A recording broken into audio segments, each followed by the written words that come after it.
Hey everyone, Tankenstein here. In this video, I'll be going over the T114, a Tier 5 premium light tank in the American Ground Forces tech tree. I'll be going over its stats, its roles, its strengths and weaknesses, and then I'll go over if I think that this vehicle is worth purchasing or not. I won't try to make this video all too long because I know that your time is important. Before I get into the review, however, please subscribe for more content like this and for giveaways because I do those fairly often. But either way, let's get into the video. So to start, just in the interest of being quick with this, I'll place the stats over here on the side of the video for you to view. Now, the most important things for you to see on this stat card are the cannon, the speed, and the armor, but I'll be getting into those things in just a moment. Now, that being said, let's get into its roles, and to be quite frank, it really only has one role, and that's of the offensive scout. The T114 has poor armor, so it cannot participate in frontline operations, unless at least from a supporting role behind the front lines. Where it excels, however, are in the fields of speed and armament. While it is not the fastest vehicle in-game or even in its BR, as there are numerous tanks that are substantially larger that can move even faster than the T114, it is still sufficiently fast and small to act as an aggressive scout and backcapper for bases. With its incredibly powerful 106mm recoilless rifle, which basically acts as a cannon, it can punch through nearly all enemy tanks at all angles from nearly any range. The major downside to its cannon, however, is that it has a low muzzle velocity, and as such, you will oftentimes be forced to be close to enemies in order to guarantee an accurate hit, as shell drop-off is awful over long range, even compared to standard Heat FS shells around this BR. Sitting at just 502 meters per second, the shells on the T114 are so slow that even comparable vehicles such as the USH 405 put them to shame with the same exact type of ammunition, with the 405 having over 800 meters per second of muzzle velocity, again compared to the T114's 502 meters per second. Further, while its incredible reload speed due to its magazine is its greatest strength, you will need to conserve your ammunition, being that you will only have 4 shells max in your magazine at any one time, meaning that hit and run tactics may be the best thing for the T114,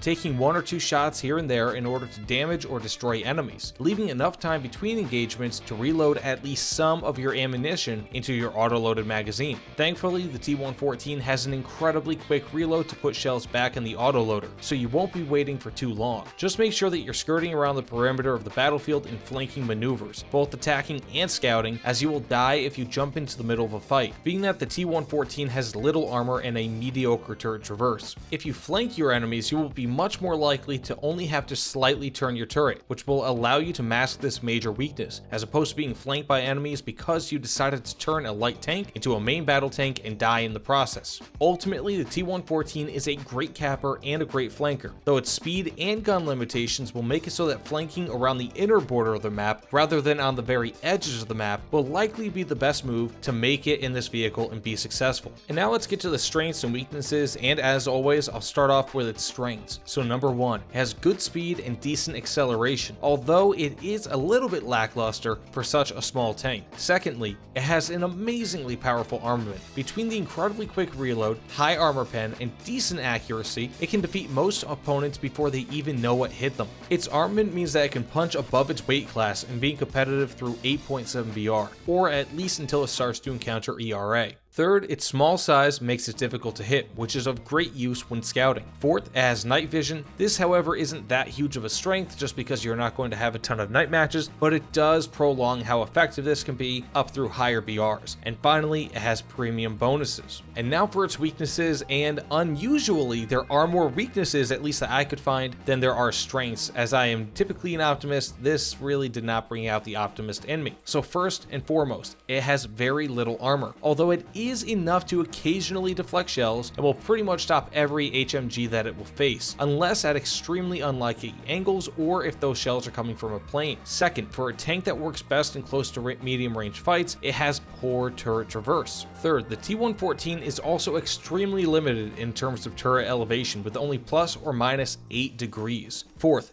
people will target you, as the T114 is seen as a troll tank and is also an easy to kill target. 5th, it only has 2 crew members. If you play ground RB and aren't on a base to replenish your crew, you will die the moment that one of your crew members dies. 6th, while powerful, the Heat FS style of anti-tank ground ammunition only has a muzzle velocity of around 500 meters per second, making this unsuitable for most long-range engagements, as shell drop-off can be intense beyond 1 kilometer. In addition to this, the anti-tank grenades used on the T114 basically function like Heat FS shells, except a bit worse, meaning that they are poor when it comes to post-pen damage. They'll get through the armor, but they won't do too much once they go in, so you will not oftentimes get a one-hit kill in this vehicle unless you hit just the right spot. For the next weakness, it only has 3 shells in the magazine outside of what is already loaded in the chamber. And finally, its HMG only has 5 rounds in a magazine. To make it worse, these have low muzzle velocity of only around 500 meters per second and only have 3 millimeters of armor pen. These things, plus the relatively low weight of the T114, mean that you will oftentimes find yourself getting stuck trying to crash through stone walls, as you will oftentimes not be able to take them out with your HMG. So with all that out of the way, let's get into my final recommendation. So the T114, as you could probably see by my analysis, has a ton of weaknesses and relatively few strengths. The thing is though, that its main strength, its primary armament, is what makes this tank so special and so dangerous to enemies. It single-handedly makes up for a large portion of its weaknesses, though of course not all of them. In all, the T114 is a deeply flawed vehicle, one that is so incredibly unbalanced that if you can master it and minimize its weaknesses, it can become a tiny sledgehammer that will routinely top the charts against the enemy team. On the other hand, if you cannot master the T114 or even be patient with it, the T114 will become an 8020 GE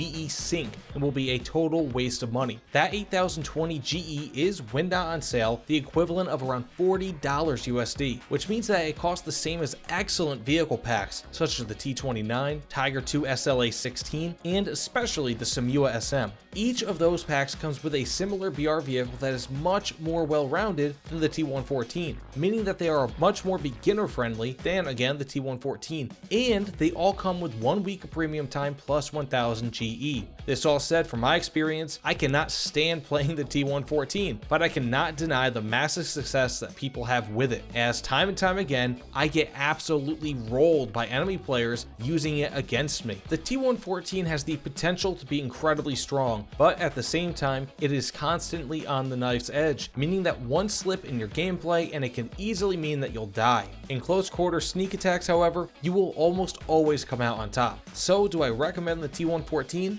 Yes, I do, but I personally would only buy it on sale, as I am not the type of player that thrives with a vehicle like this. Whereas if you are sneaky and don't get hit often, this may very easily be a vehicle that you can purchase when out of sale. It oozes potential and can be consistently the best vehicle match in and match out, regardless of if you're in an up tier or not. It's actually one of the few vehicles in game that is largely immune to being up tiered, unless you're placed in a 9.0 plus BR match, where enemies start getting armor that can defeat your shells. At the end of the day, the T114 is both great and bad at the same time. It just depends on how you use it. That all said, thanks so much for watching. Please like, comment, and subscribe if you like this video, and especially if you'd like more content. But either way, thanks again, and I'll see you all on the other side. Take care, everyone.